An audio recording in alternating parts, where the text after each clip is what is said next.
Mi nombre es Alfonso Vargas, tengo 73 años y nunca pensé que a mi edad iba a tener que escuchar las palabras más crueles de mi vida de la boca de mi propia nuera. Si no pagas, te vas. Eso me dijo cuando perdí mi pensión y le pedí ayuda. Pero lo que ella no sabía es que yo había estado guardando un secreto durante décadas, un secreto que cambiaría todo cuando finalmente decidiera revelarlo. Porque una cosa es ser viejo y pobre, y otra muy distinta es ser viejo, pobre y subestimado por gente que no tiene ni idea de quién sos realmente. Imagínate la escena.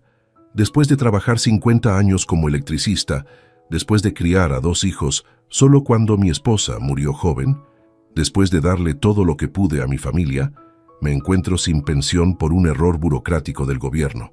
Y cuando busco refugio en la casa de mi hijo mayor, la mujer con la que él decidió casarse me mira como si fuera una carga y me dice que si no puedo pagar mi parte, no puedo quedarme. Esa noche, acostado en un sofá prestado, tomé una decisión que cambiaría la vida de todos para siempre. Pero antes de contarte lo que hice, después de esas palabras humillantes, necesito llevarte al principio de esta historia. Porque para entender por qué lo que pasó después fue tan devastador para mi nuera, tenés que saber quién soy yo realmente. ¿Y quién fue la mujer que me enseñó el valor de guardar secretos hasta el momento perfecto? Escucha esta historia hasta el final y contame qué harías vos en mi lugar. Y decime desde qué ciudad me estás escuchando, porque algo me dice que hay muchos abuelos en el mundo que se van a ver reflejados en lo que vivieron conmigo. Me llamo Alfonso Vargas y nací en 1950 en un pueblo pequeño donde todo el mundo conocía a todo el mundo. Mi padre era zapatero y mi madre lavaba ropa ajena para completar los ingresos familiares. Éramos pobres, pero dignos. Mi madre siempre me decía, Alfonso, la dignidad no se compra con dinero. La dignidad se gana con trabajo honesto y se pierde cuando dejas que otros te falten el respeto. Esas palabras me acompañaron toda la vida, aunque hubo momentos en que casi las olvido. Cuando tenía 20 años conocí a Carmen, la mujer más hermosa del pueblo. Trabajaba en la panadería de su familia y tenía una sonrisa que podía alegrar el día más gris. Nos casamos en 1972 en una ceremonia sencilla pero llena de amor. Yo ya me había mudado a la ciudad y trabajaba como electricista para una empresa de construcción. Carmen dejó el pueblo para acompañarme y juntos empezamos a construir nuestro futuro. Los primeros años fueron duros pero felices.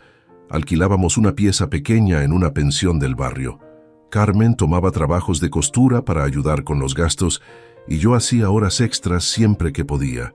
Cada peso que ganábamos tenía un destino. Primero pagar el alquiler y la comida. Después ahorrar para algún día tener casa propia. Soñábamos con tener hijos, con una familia grande y unida, con un futuro mejor que el que habíamos tenido nosotros. Cuando Carmen quedó embarazada de nuestro primer hijo, yo me sentía el hombre más afortunado del mundo. Trabajé como loco durante esos 9 meses. Acepté todos los trabajos extras que me ofrecieron. Instalé luz en casas los fines de semana. Arreglé electrodomésticos para los vecinos. Todo para asegurarme de que mi hijo no fuera a pasar necesidades como las que yo había pasado de chico. Nació Rodrigo en 1974. Un bebé perfecto que desde el primer día se convirtió en el centro de nuestro universo. Carmen era una madre maravillosa.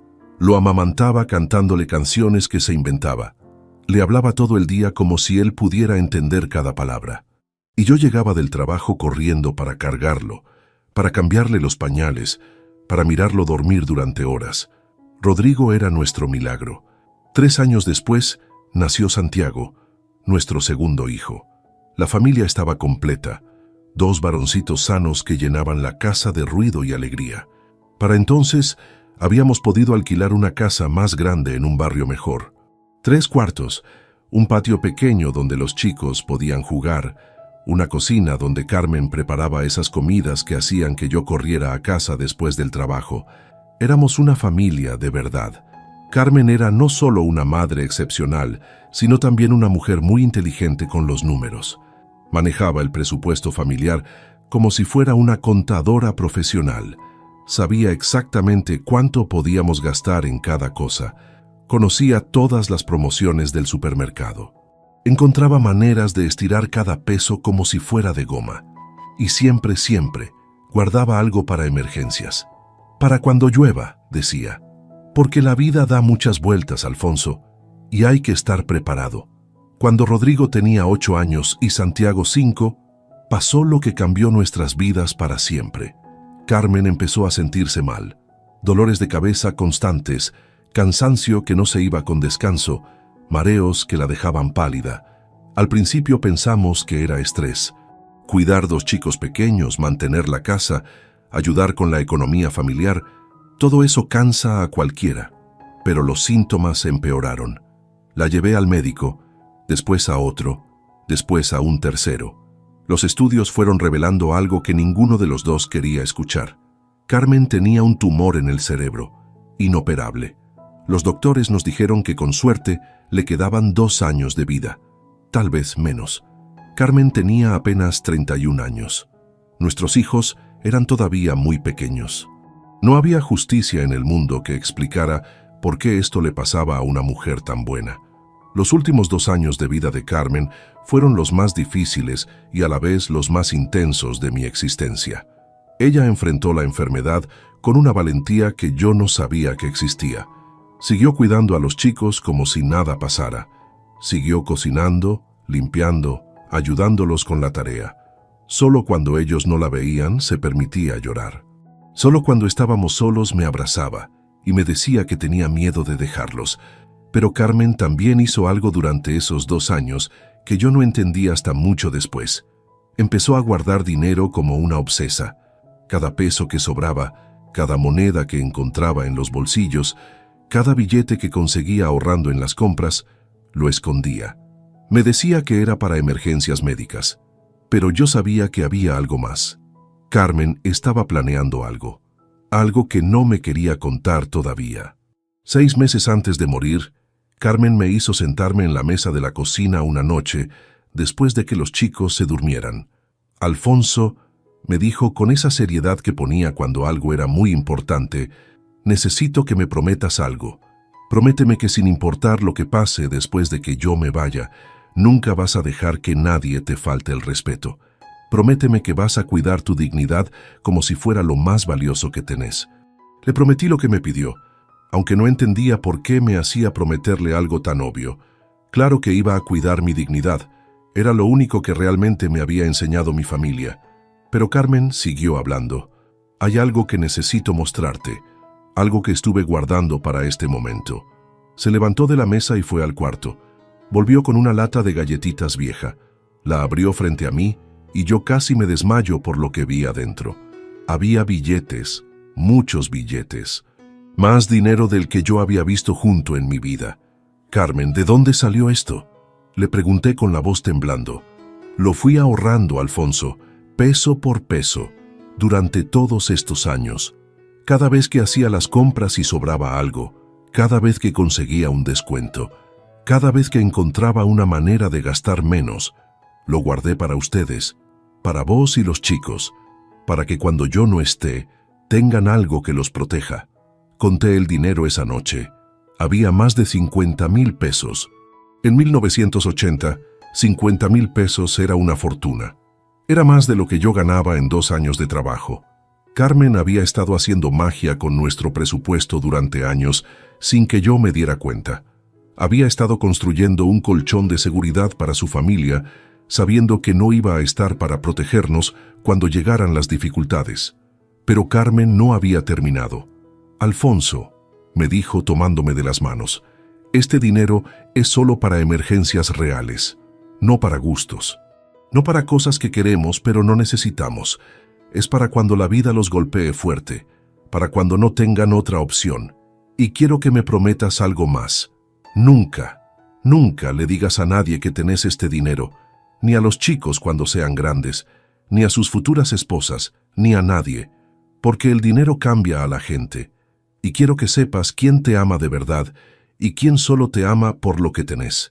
Le prometí que iba a guardar el secreto, y durante 33 años cumplí esa promesa. Incluso cuando pasé momentos económicos difíciles, incluso Cuando los chicos necesitaban cosas para el colegio y yo tenía que hacer malabares para conseguir la plata. Incluso cuando me quedé sin trabajo varias veces. Nunca toqué ese dinero porque Carmen había sido muy clara. Era solo para emergencias extremas. Y hasta ahora nunca había tenido una emergencia que justificara usarlo. Carmen murió un martes de otoño del año 1981. Los chicos tenían 9 y 6 años. Yo tenía 31 y me quedé solo para criarlos. Fue la época más dura de mi vida.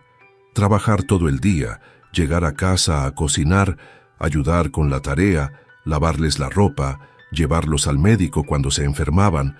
Todo lo que antes hacíamos entre dos, ahora tenía que hacerlo yo solo. Pero nunca consideré tocar el dinero de Carmen.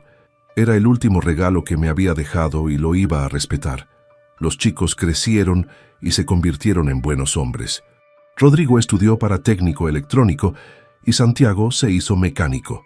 Los dos se recibieron, consiguieron buenos trabajos, se casaron con mujeres que parecían amarlos. Yo estaba orgulloso de haber criado 2 hijos trabajadores y responsables sin la ayuda de su madre. Carmen habría estado orgullosa también. Rodrigo se casó con Beatriz en el año 2005, una mujer de la ciudad, más educada que nosotros, que trabajaba en una oficina del gobierno y tenía aspiraciones de ascender en su carrera. Desde el principio me di cuenta de que Beatriz me veía como a un campesino.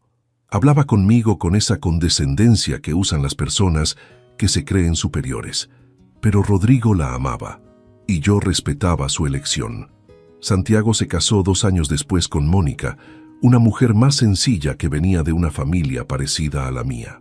Mónica me trataba con cariño, me incluía en las conversaciones, me hacía sentir parte de la familia. Cuando tuvieron hijos, yo era el abuelo Alfonso que los cuidaba, que les hacía juguetes de madera, que les contaba cuentos de cuando su papá era chico. Con la familia de Santiago me sentía en casa. Con la familia de Rodrigo siempre me sentía como un invitado incómodo. Beatriz nunca tuvo hijos. Decía que estaba muy ocupada con su carrera, que los hijos eran una responsabilidad muy grande, que tal vez más adelante. Pero los años pasaron y el más adelante nunca llegó. Rodrigo quería ser padre, pero Beatriz siempre tenía una excusa, una promoción en el trabajo, un curso que tenía que hacer, una meta que quería alcanzar primero. Yo veía la tristeza en los ojos de mi hijo, pero nunca me metí. Cada matrimonio maneja sus problemas como puede. Durante todos esos años, yo seguí trabajando como electricista. Me jubilé a los 65 años después de 45 años de trabajo constante. Mi pensión no era gran cosa, pero me alcanzaba para vivir modestamente en mi apartamento pequeño. Tenía una rutina simple. Visitaba a Santiago y su familia los domingos. Iba a ver a Rodrigo y Beatriz cada 15 días. Mantenía mi casa limpia y ordenada. Leía libros de la biblioteca. Miraba televisión. No necesitaba mucho para ser feliz, pero hace 6 meses todo cambió. Recibí una carta del gobierno informándome que había un error en el sistema de pensiones y que mi jubilación iba a ser suspendida hasta que se resolviera el problema. Un error administrativo que, según ellos, podía tomar entre 6 meses y 2 años resolver. Mientras tanto, yo no iba a recibir ni un peso de pensión. A los 73 años, después de trabajar toda mi vida, me quedé sin ingresos de un día para el otro. Al principio pensé que era un error que se iba a solucionar rápido. Fui a las oficinas del gobierno. Hablé con empleados que me mandaron de una ventanilla a otra. Llené formularios que se perdían en el sistema. Esperé horas en colas para que me dijeran que tenía que volver otro día con otros papeles.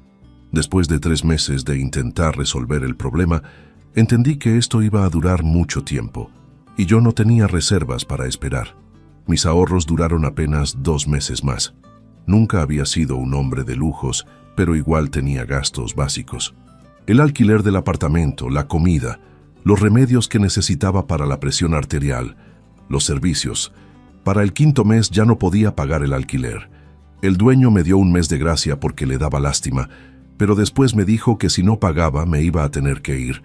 No podía mantener un inquilino que no pagaba por más buena persona que fuera. Fue entonces cuando tuve que tomar la decisión más humillante de mi vida.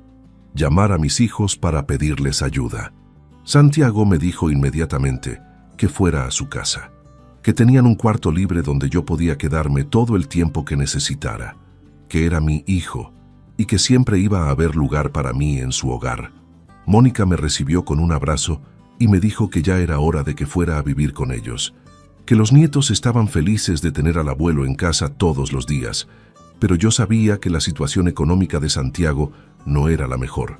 Tenía 3 hijos pequeños, una casa chica y muchos gastos. No quería ser una carga para ellos. Además, Rodrigo era mi hijo mayor. Él tenía mejor situación económica. Él y Beatriz tenían una casa grande, buenos trabajos, y no tenían hijos que mantener. Parecía más lógico pedirles ayuda a ellos primero. Así que llamé a Rodrigo. Rodrigo me escuchó explicar mi situación en silencio.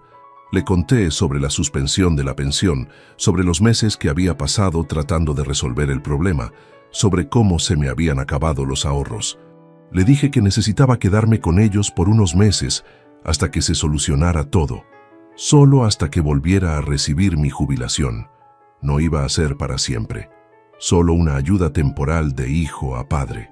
Rodrigo me dijo que tenía que hablar con Beatriz y que me iba a llamar de vuelta. Esperé 3 días sin noticias. Finalmente lo llamé yo. «Papá», me dijo con una voz rara, «tenemos que hablar.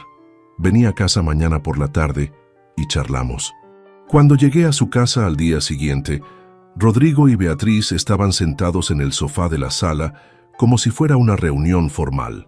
Me invitaron a sentarme y Beatriz tomó la palabra.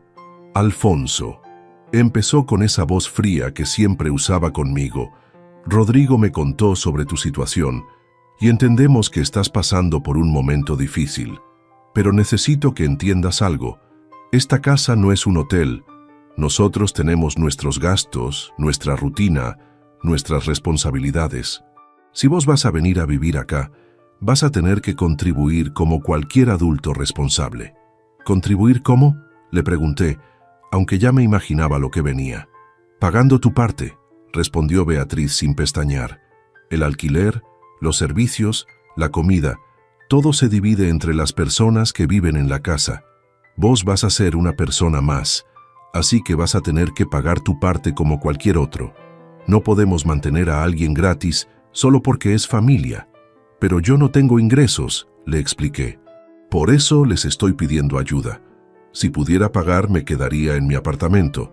Beatriz me miró como si fuera un niño que no entendía las cosas básicas de la vida. «Entonces vas a tener que encontrar la manera de generar ingresos, buscar trabajo, vender cosas, lo que sea. Pero no podés esperar que nosotros te mantengamos porque sí». Rodrigo no dijo ni una palabra durante toda la conversación. Cuando yo lo miré buscando apoyo, él miró para otro lado. Mi propio hijo me estaba dejando que su mujer me humillara sin defenderme. Ahí entendí que el Rodrigo que yo había criado ya no existía. El hombre sentado en ese sofá era un extraño que había elegido a su esposa sobre su padre.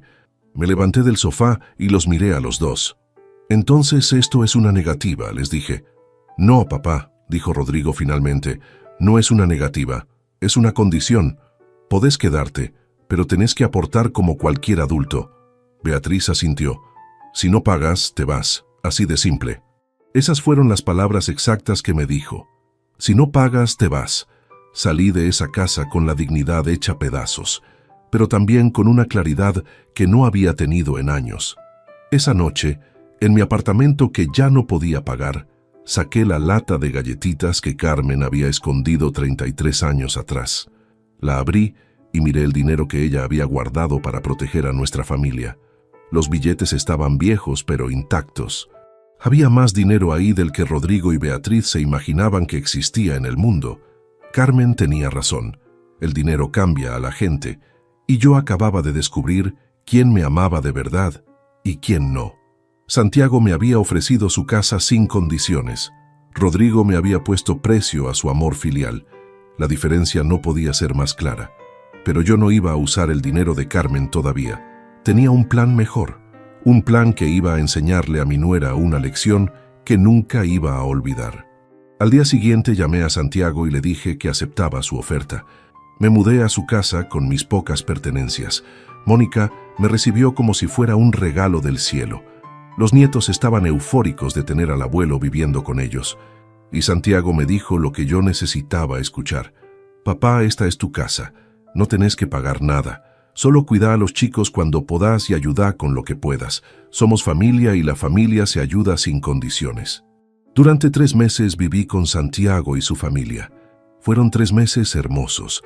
Llevaba a los nietos al colegio todas las mañanas. Los cuidaba por las tardes cuando Santiago y Mónica trabajaban. Les ayudaba con la tarea.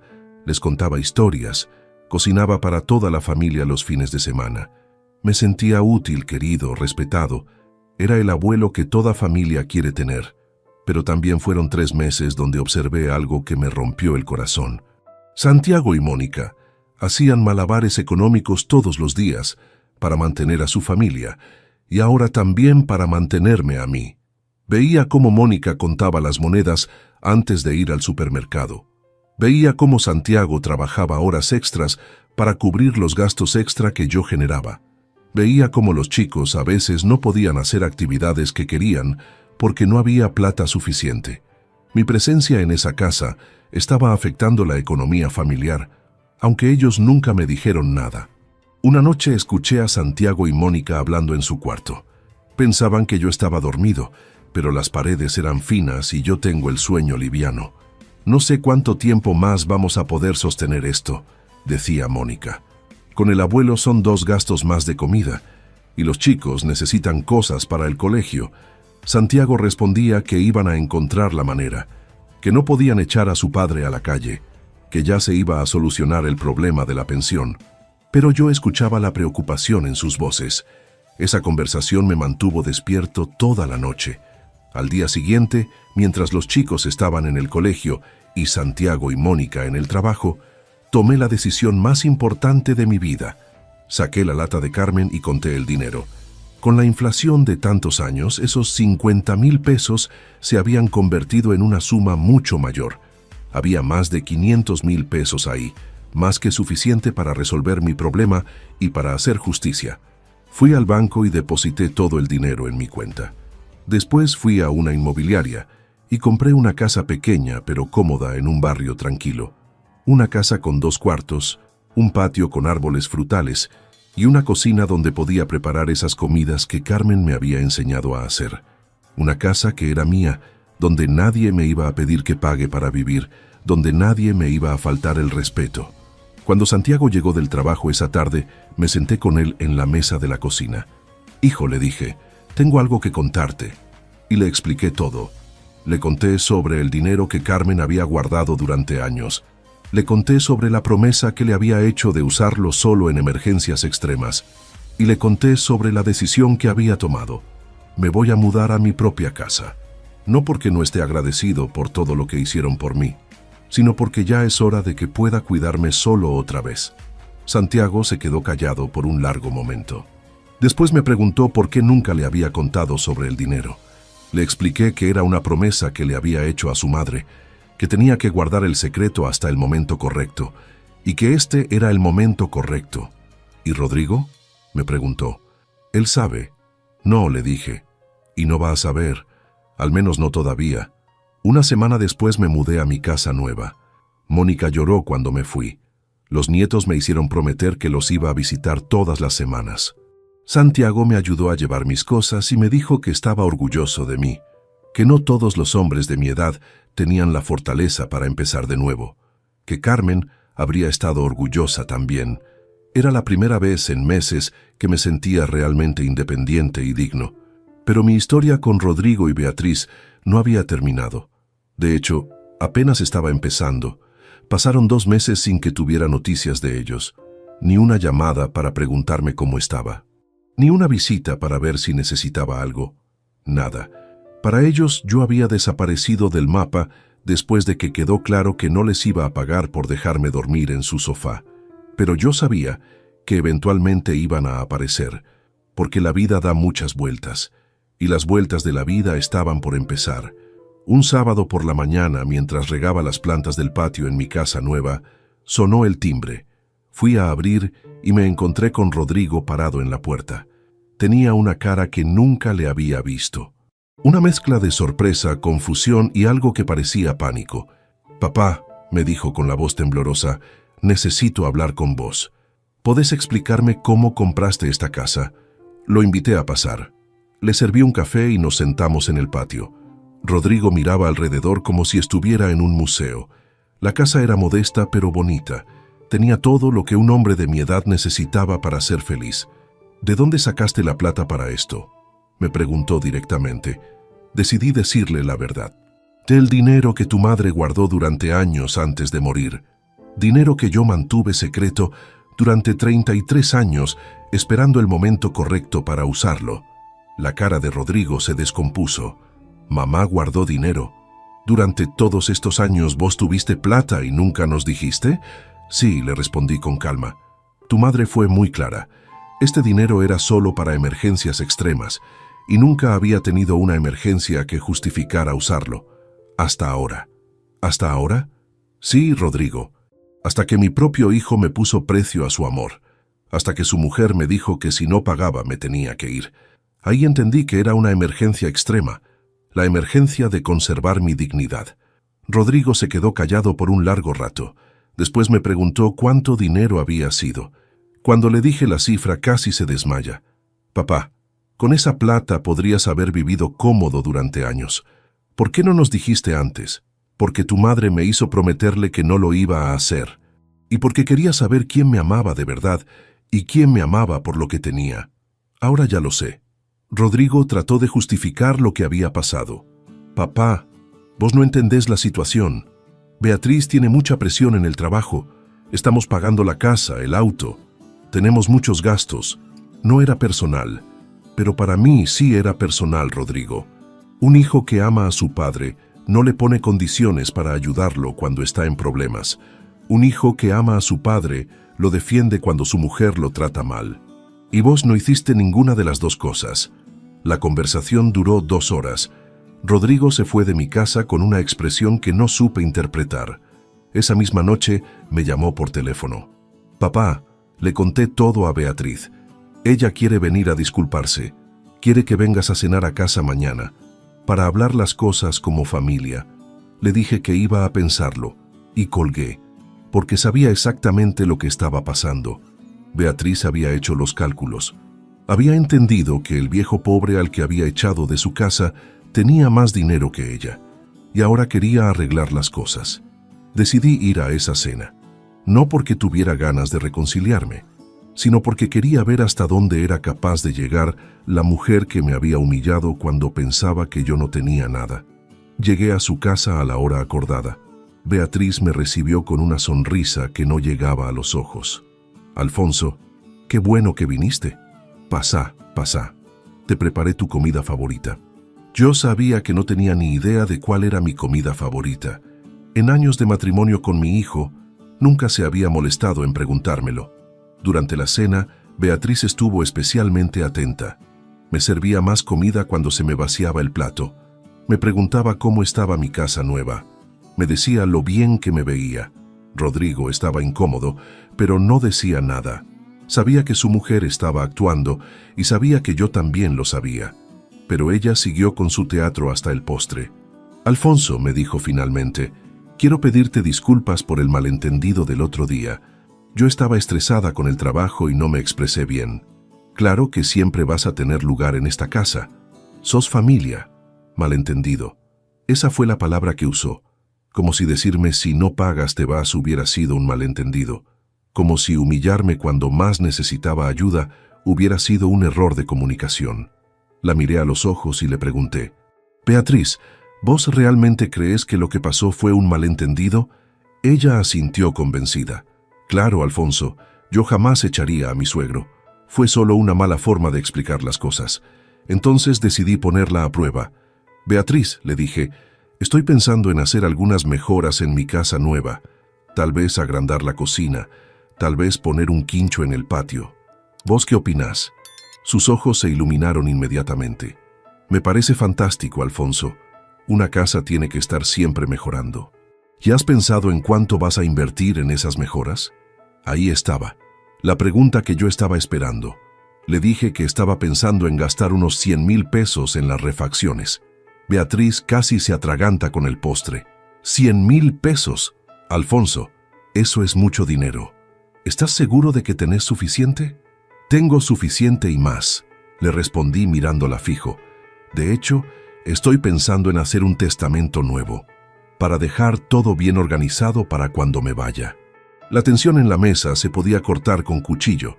Rodrigo me miraba con cara de no entender nada de lo que estaba pasando. Beatriz trataba de mantener la compostura, pero yo veía las rueditas girando en su cabeza. Alfonso, me dijo con voz melosa, ¿no crees que es muy pronto para pensar en esas cosas? Vos estás bárbaro, tenés muchos años por delante. Tal vez, le dije, pero a mi edad uno nunca sabe. Por eso es importante tener todo claro, saber quién estuvo cuando uno lo necesitaba y quién no. Me despedí esa noche sabiendo que había plantado una semilla de arrepentimiento y codicia que iba a crecer rápido en la mente de mi nuera. Y no me equivoqué. Los días siguientes empezaron las llamadas. Alfonso, ¿cómo estás? Alfonso, ¿necesitas algo del supermercado? Alfonso, ¿querés que vaya a limpiar tu casa? La misma mujer que me había dicho si no pagas, te vas ahora se ofrecía como sirvienta gratis. Pero lo que más me llamó la atención fue que Rodrigo empezó a visitarme solo, sin Beatriz, como si quisiera hablar conmigo sin que ella estuviera presente. Una tarde llegó a mi casa con cara de circunstancia. Papá, me dijo, necesito preguntarte algo y quiero que seas honesto conmigo. ¿Vos estás enojado conmigo por lo que pasó? Le dije la verdad. Sí, Rodrigo, estoy muy enojado y muy desilusionado porque esperaba que mi hijo mayor me defendiera cuando más lo necesitaba y no lo hizo. Rodrigo se puso a llorar. No había visto llorar a mi hijo desde que era un niño pequeño. Papá, me dijo entre lágrimas, tenés razón. Fui un cobarde. Dejé que Beatriz te tratara mal porque no quería problemas en mi matrimonio. Pero me di cuenta de que perdí algo mucho más importante que la paz en mi casa. Perdí el respeto de mi padre. Y no sé cómo recuperarlo. Sus lágrimas eran genuinas, eso lo pude ver. Pero también sabía que parte de su arrepentimiento venía de saber que yo tenía dinero. ¿Qué habría pasado si yo hubiera seguido siendo el viejo pobre que necesitaba ayuda? ¿Rodrigo habría tenido esta revelación? Lo dudaba, pero igual decidí darle una oportunidad de redimirse. No por él, sino por la memoria de Carmen. Ella habría querido que yo perdonara a nuestro hijo si mostraba un arrepentimiento real.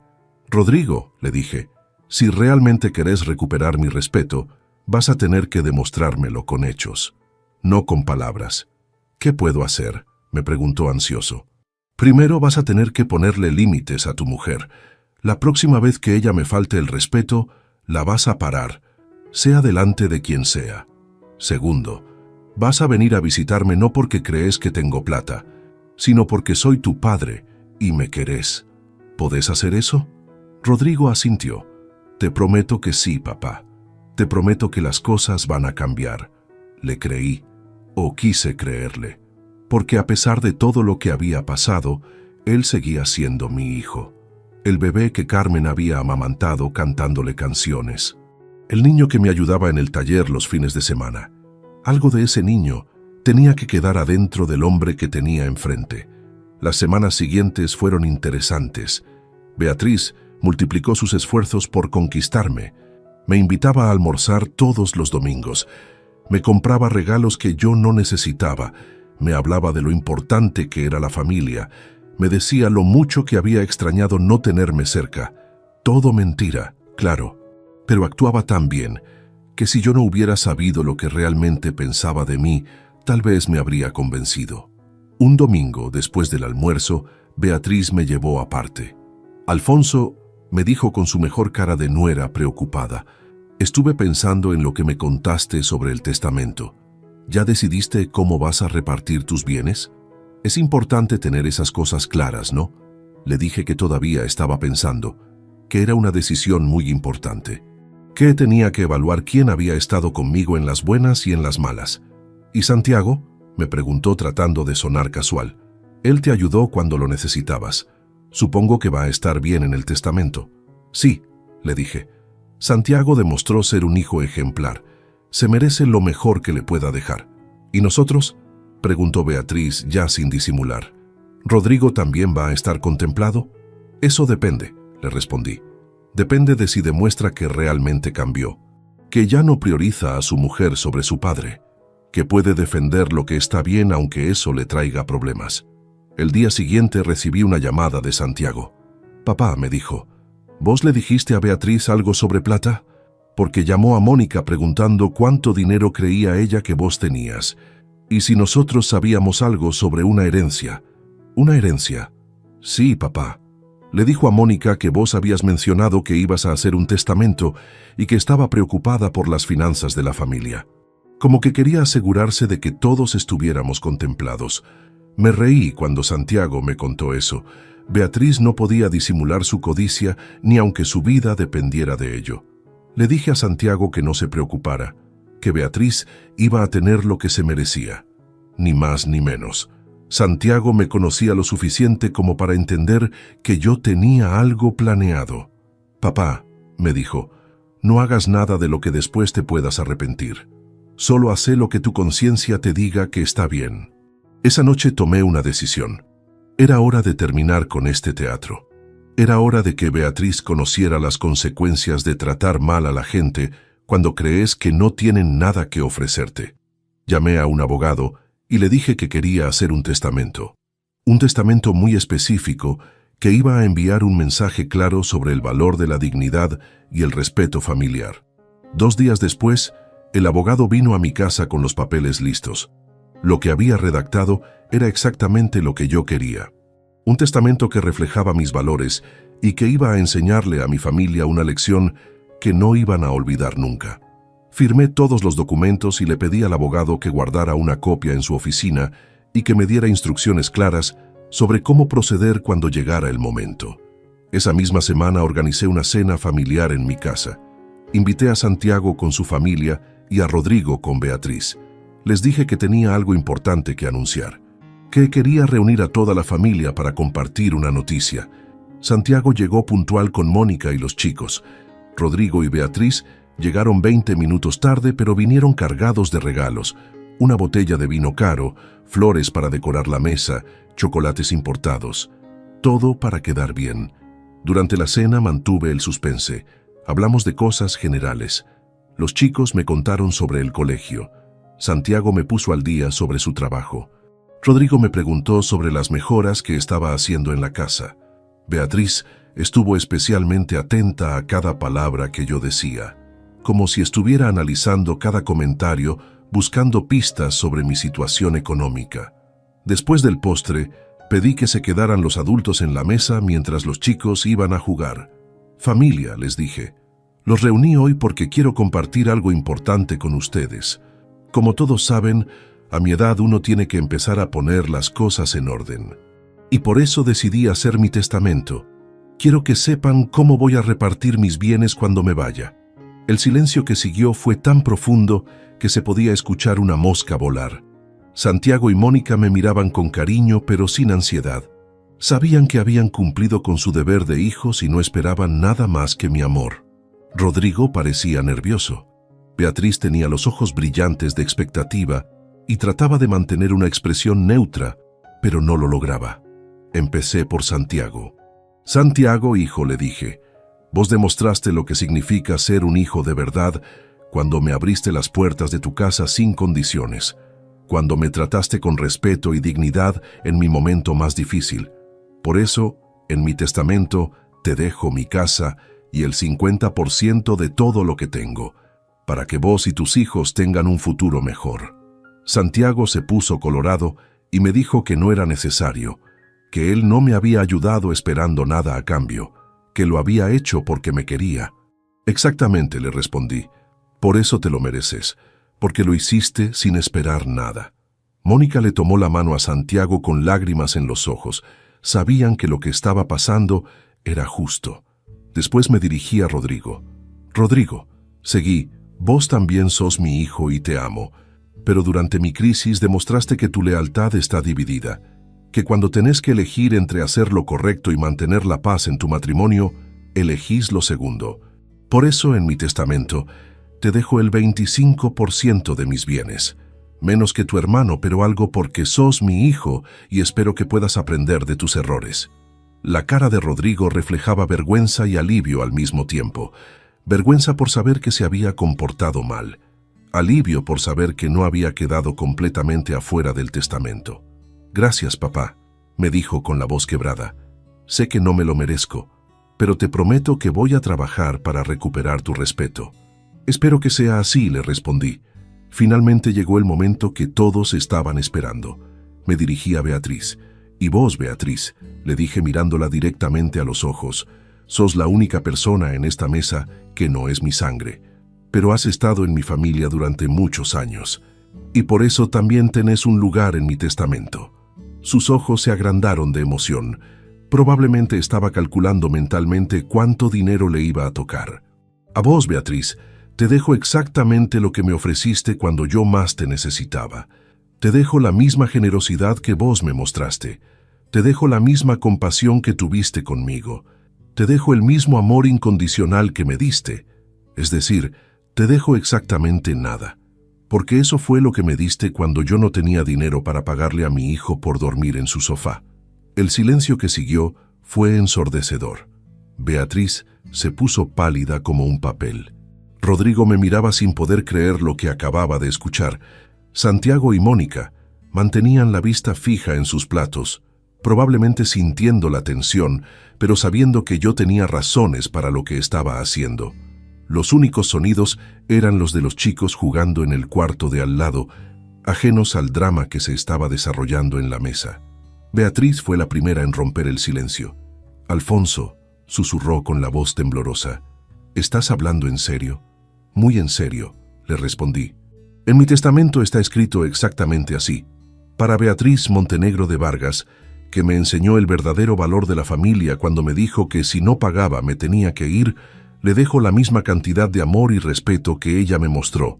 0 pesos, 0 centavos, 0 consideración. Beatriz se levantó de la mesa como un resorte. «Esto es ridículo», gritó perdiendo toda compostura. «Yo soy la esposa de tu hijo. Tengo derechos. No podés dejarme afuera de todo». Rodrigo trató de calmarla. «Beatriz, por favor, siéntate. Hablemos esto como gente civilizada». Pero ella estaba fuera de sí. «No, esto no va a quedar así. Vamos a impugnar ese testamento. No es justo».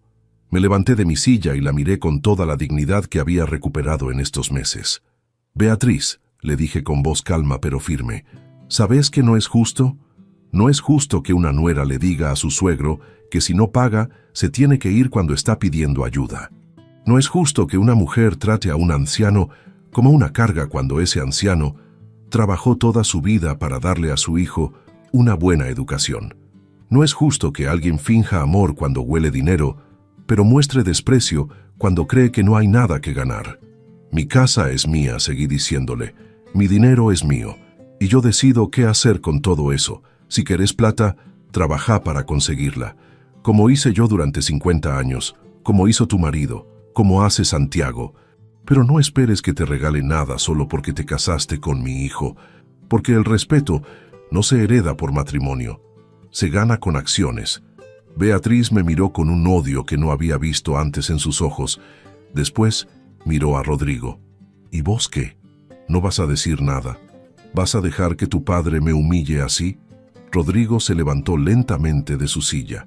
Por primera vez en años, vi al hombre que yo había criado aparecer en su cara. «Beatriz», le dijo con una voz que no admitía discusión, «mi padre tiene razón. Vos lo trataste mal cuando él más nos necesitaba, y ahora estás enojada porque hay consecuencias para tus actos. Tal vez es hora de que aprendas que las acciones tienen resultados». Beatriz no podía creer lo que estaba escuchando. «¿Vos también te vas a poner en mi contra?» Rodrigo negó con la cabeza. «No me estoy poniendo en tu contra, me estoy poniendo del lado de lo que está bien. Algo que debería haber hecho hace meses cuando vos le dijiste a mi padre que si no pagaba se tenía que ir». Beatriz agarró su cartera y se dirigió hacia la puerta. «Me voy», dijo, «y no pienso volver hasta que esta locura se termine». Después de que se fue, nos quedamos los 4 adultos en la mesa procesando lo que había pasado. Rodrigo tenía la cabeza entre las manos. Santiago me miraba con una mezcla de admiración y preocupación. Mónica rompió el silencio. «Alfonso», me dijo suavemente, «¿estás seguro de que esto es lo que querés hacer? No me malentiendas. Entiendo por qué estás enojado. Pero esto va a traer muchos problemas para Rodrigo». Tenía razón. Lo que yo había hecho iba a generar una crisis en el matrimonio de mi hijo. Pero también sabía que era necesario. Rodrigo tenía que elegir entre la dignidad de su familia y los caprichos de su esposa, entre hacer lo correcto y mantener la paz. Era una elección que debería haber hecho hace meses. Mejor tarde que nunca. «Rodrigo», le dije, «lamento que las cosas hayan llegado a este punto, pero no me arrepiento de lo que hice. Tu esposa necesitaba aprender una lección, y vos necesitabas recordar de qué lado tenés que estar cuando alguien ataca a tu familia». Rodrigo levantó la cabeza y me miró. «Papá, tenés razón. Debería haber defendido hace meses. Debería haber puesto a Beatriz en su lugar cuando te trató mal. Fui un cobarde y por eso perdí tu respeto. Pero te prometo que esto va a cambiar. Pase lo que pase con mi matrimonio, no voy a volver a elegir la comodidad sobre hacer lo correcto». Le creí, porque por primera vez en mucho tiempo veía determinación en sus ojos. Veía al hombre que Carmen y yo habíamos criado. Los días siguientes fueron una montaña rusa emocional. Rodrigo vino a visitarme solo para contarme que Beatriz estaba furiosa y que le había dado un ultimátum. O la convenía de cambiar el testamento o ella se iba a ir de la casa. Rodrigo me miró a los ojos y me dijo algo que me llenó de orgullo. «Papá, le dije que se podía ir cuando quisiera, que yo no iba a pedirte que cambiaras nada, que tenías derecho a hacer lo que quisieras con tu plata, y que si a ella no le gustaba, el problema era de ella». Una semana después, Beatriz efectivamente se fue de la casa, empacó sus cosas mientras Rodrigo estaba en el trabajo y se fue a vivir con su hermana. Le dejó una nota diciendo que no podía estar casada con un hombre que no defendía sus intereses, que ella merecía un marido que pusiera su matrimonio por encima de todo lo demás. Rodrigo leyó la nota y después la rompió. «Mejor así», me dijo cuando vino a contarme lo que había pasado. Ya era hora de que aprendiera quién era realmente la mujer con la que me había casado. Pasaron 2 meses sin noticias de Beatriz. Rodrigo empezó el proceso de divorcio. Venía a visitarme 2 o 3 veces por semana. No para hablar de dinero o herencias, sino para pasar tiempo conmigo, para tomar mate en el patio, para ayudarme con los arreglos de la casa, para contarme sobre su trabajo, para preguntarme por anécdotas de cuando él era chico. Por primera vez en años, sentía que tenía un hijo de verdad. Santiago siguió siendo el mismo hijo ejemplar de siempre. Me visitaba con su familia todos los domingos. Los nietos me ayudaban en el jardín. Mónica me enseñaba recetas nuevas. Y Santiago me escuchaba hablar de Carmen como si fuera la primera vez que le contaba esas historias. Era la familia que Carmen habría querido que tuviéramos, unida, respetuosa, llena de amor genuino. Un día recibí una llamada inesperada. Era Beatriz. «Alfonso», me dijo con una voz que trataba de sonar conciliadora, «¿podemos hablar? Creo que hubo un malentendido. Me gustaría aclarar las cosas. Le dije que podía venir a mi casa si quería, que yo siempre estaba dispuesto a escuchar, pero que tenía que entender que mi decisión sobre el testamento era definitiva, que no había nada que discutir en ese sentido». Beatriz vino esa tarde vestida de negro, como si estuviera de luto. Entró a mi casa y se sentó en el sofá de la sala con una humildad que no le había visto antes. «Alfonso», empezó, «vengo a pedirte perdón. Me di cuenta de que me comporté mal contigo, que fui injusta, que no valoré todo lo que vos habías hecho por nuestra familia. Quiero que sepas que estoy arrepentida y que me gustaría tener otra oportunidad». La escuché en silencio. Cuando terminó de hablar le pregunté una sola cosa. «Beatriz, si yo no tuviera dinero, estarías acá pidiendo perdón». Ella bajó la vista. No supo qué responder, porque las dos sabíamos la respuesta. Si yo hubiera seguido siendo el viejo pobre que pidió ayuda hace meses, ella nunca habría venido a disculparse. Su arrepentimiento no era por haberme tratado mal, era por haber perdido una herencia. «Beatriz», le dije después de un largo silencio, «hay cosas que no se pueden arreglar con disculpas. Hay heridas que no sanan aunque pasen años. Vos me lastimaste cuando yo más vulnerable estaba. Me humillaste cuando necesitaba dignidad. Y ahora venís a pedir perdón porque descubriste que soy rico. Ese no es arrepentimiento verdadero, es conveniencia disfrazada. Se fue de mi casa llorando, pero eran lágrimas de frustración, no de dolor genuino. Lágrimas por haber perdido algo que creía que le correspondía por derecho. El mes pasado cumplí 74 años. Mis 2 hijos me organizaron una fiesta pequeña en mi casa. Santiago vino con toda su familia. Rodrigo vino solo, pero feliz. Cocinamos asado en el patio. Los nietos corrían entre los árboles frutales. Mónica me regaló un álbum de fotos con recuerdos de estos meses. Rodrigo me regaló una herramienta nueva para mi taller pequeño. Y yo me sentí completo por primera vez en mucho tiempo. Durante la fiesta, mientras miraba a mi familia reunida en el patio que Carmen habría amado, me acordé de sus palabras. Nunca dejes que nadie te falte el respeto. Cuida tu dignidad como si fuera lo más valioso que tenés. Y tenía razón. La dignidad era lo más valioso que tenía. Más valioso que el dinero que había guardado durante tantos años. Más valioso que la casa cómoda donde vivía. Más valioso que cualquier herencia que pudiera dejar. El dinero de Carmen había cumplido su propósito. No solo me había dado seguridad económica en mi vejez, también me había enseñado quién me amaba de verdad y quién me amaba por interés. Había puesto a prueba a mi familia y había revelado el carácter real de cada uno. Santiago había demostrado ser un hijo ejemplar. Rodrigo había aprendido una lección difícil, pero necesaria sobre la lealtad familiar. Y Beatriz había mostrado su verdadera naturaleza cuando pensó que no había nada que ganar conmigo. El testamento sigue siendo el mismo que firmé hace meses. Santiago recibe la mayor parte porque demostró amor incondicional. Rodrigo recibe algo menos porque necesitaba aprender el valor del respeto familiar. Y Beatriz no recibe nada porque eso es exactamente lo que ella me dio cuando más la necesitaba. Tal vez suene cruel, pero yo creo que es justo, porque la justicia no siempre es amable. A veces la justicia duele, pero es necesaria. He pensado mucho en estos meses sobre las lecciones que he aprendido. La primera es que nunca es demasiado tarde para recuperar tu dignidad. Por mucho tiempo que hayas aceptado ser tratado mal, siempre podés decidir que ya no más. La segunda es que el dinero no corrompe a la gente, solo revela quiénes son realmente. La tercera es que las segundas oportunidades hay que dárselas a quien demuestra un cambio real, no a quien se arrepiente por conveniencia. La cuarta lección es que la familia verdadera no se define por la sangre, sino por las acciones. Santiago es más mi hijo ahora que nunca porque eligió amarme sin condiciones. Rodrigo está aprendiendo a ser mi hijo otra vez porque decidió cambiar.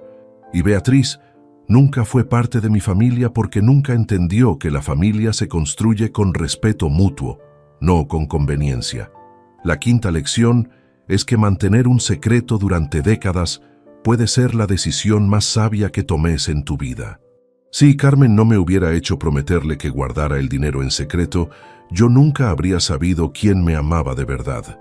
Hay personas que me critican por lo que hice, que dicen que fui muy duro con Beatriz, que debería haberle dado otra oportunidad, que las familias tienen que perdonar siempre.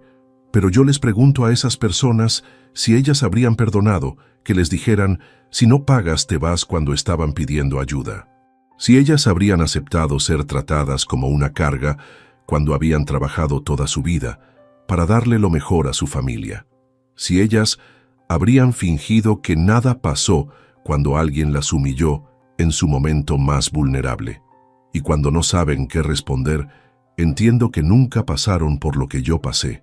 No me arrepiento de nada de lo que hice. Beatriz tenía que aprender que las acciones tienen consecuencias. Rodrigo tenía que aprender que un hijo defiende a su padre siempre, especialmente cuando está en problemas. Y yo tenía que aprender que mi dignidad vale más que mantener la paz familiar. Fueron lecciones dolorosas para todos, pero necesarias, porque así funciona la vida. Te enseña lo que necesitas aprender, aunque duela. Vivo tranquilo en mi casa pequeña, pero cómoda. Tengo mi jardín donde cultivo las verduras que Carmen me enseñó a plantar. Tengo mi taller donde arreglo cosas pequeñas para mantener las manos ocupadas. Tengo a Santiago y su familia que me visitan con amor genuino. Tengo a Rodrigo que está reconstruyendo lentamente la relación que su matrimonio había dañado. Y tengo la memoria de Carmen que me acompaña en cada decisión importante que tomo. A los 74 años he aprendido que la vejez no tiene que ser sinónimo de invisibilidad, que ser mayor no significa que tengas que aceptar ser tratado mal, que la experiencia de vida te da herramientas para defenderte de maneras que los jóvenes no entienden, y que a veces la venganza más dulce es simplemente mostrarle a la gente quién sos realmente cuando ellos pensaban que no eras nadie importante. Si hay algo que quiero que entiendan los que me escuchan es esto: no importa cuántos años tengas, no importa cuán vulnerable te sientas, no importa cuánto necesites la ayuda de otros, nunca, pero nunca permitas que nadie te quite la dignidad. Porque cuando perdés la dignidad, perdés una parte de vos mismo que es muy difícil de recuperar. Y la dignidad no se negocia, no se vende, no se sacrifica por conveniencia. Se defiende hasta las últimas consecuencias. Y a vos que me escuchaste hasta el final de esta historia te digo algo: si estás pasando por una situación parecida, si alguien en tu familia te está tratando mal, si te están haciendo sentir como una carga cuando vos diste todo por ellos, no te quedes callado. No aceptes el maltrato por miedo a quedarte solo, porque estar solo con dignidad es mejor que estar acompañado sin respeto. Y recordá que la gente que te ama de verdad va a estar ahí en las buenas y en las malas. Los otros solo van a estar cuando les conviene. Contame desde qué ciudad me estás escuchando y contame si vos también tuviste que tomar decisiones difíciles para recuperar tu dignidad, porque estas historias necesitan ser contadas para que otros sepan que no están solos y para que entiendan que nunca es demasiado tarde para defenderse, porque al final del día, lo único que realmente nos llevamos de esta vida es el respeto que tuvimos por nosotros mismos. Y eso no tiene precio.